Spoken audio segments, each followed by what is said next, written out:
Hi, everyone. I'm Megan Boone. I'm the director of the Career Center and talking about interviews this time around. So, when you're preparing for an interview, I think it's really, really important to understand what you're being judged on.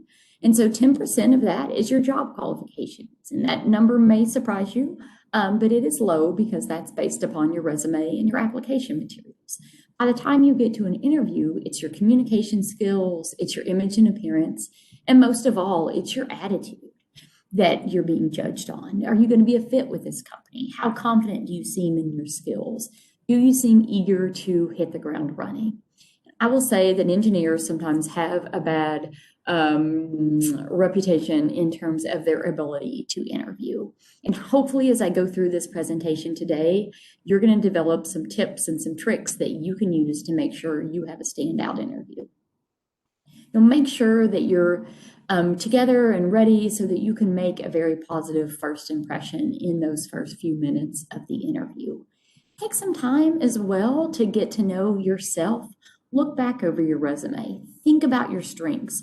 And your strengths as they apply to the specific position that you're interviewing for in that specific company.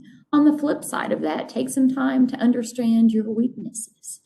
And maybe most importantly, make sure you understand a little bit about the employer.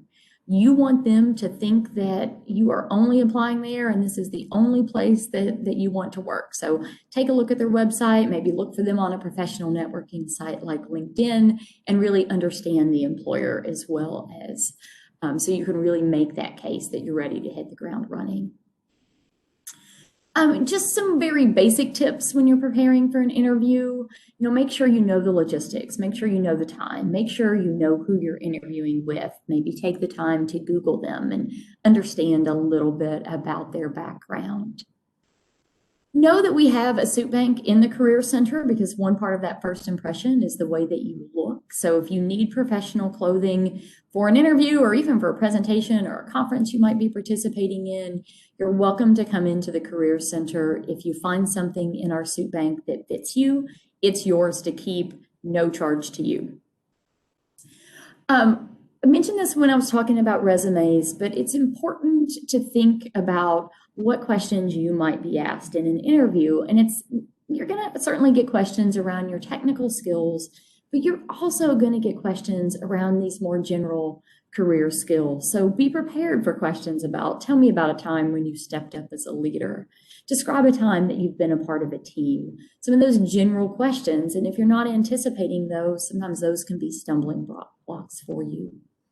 These questions like give me a time, tell me about a time, describe a situation from your past, these are known as behaviorally based questions, and they're really asking you to be very specific in terms of what you've done in the past and how you've actually applied that skill in the past.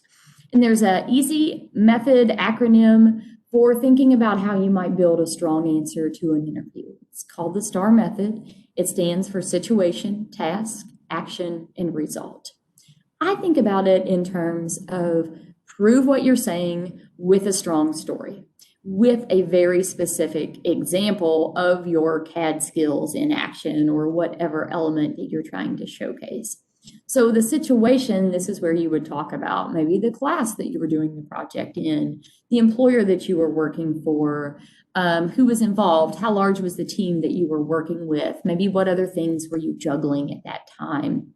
Then move into the task, like what was the goal? What was the challenge of what you were working on?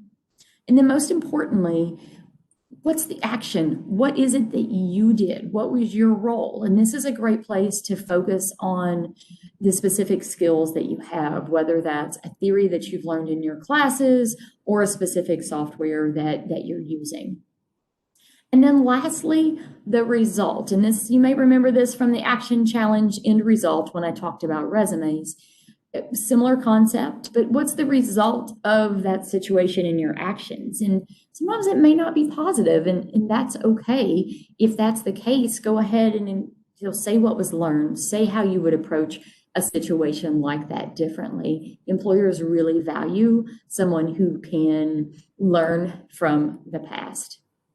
So, putting this into action, you don't have to use it just to those behaviorally based questions that really ask you to tell a story, right? Tell me about a time, describe a situation, they're really telling you, hey, we want to hear you use that situation, task, action, result method. But a more general question, like what is your greatest strength? You can also apply the same strategy to this. So you can see, they say they were interning at Hitachi. They're telling you the problem is they've got these safety reports. The supervisor is out sick, so it's falling upon them as an intern. Details there so that when they leave the interview, I can really understand what it was they're going through. Towards the end of the interview, you usually get a chance to ask some questions. Make sure you actually have some questions. Very, very important to show a genuine interest. Avoid questions about money, salary, focus the questions on the job, their experience at the company, more general things that show, again, a genuine interest. And then, just some basic things again to kind of wrap up. Ask about the time frame, ask when you're going to hear back, ask for contact information if you don't have that, and then have a closing prepared, kind of a little minute or two spiel that you're going to give at the end of the interview. Something like, thank you so much for taking the time to interview me. I've really enjoyed learning more about the position. I think my skills in XYZ will make me a good fit. I really look forward to hearing back from you. And with that, you should be ready to interview.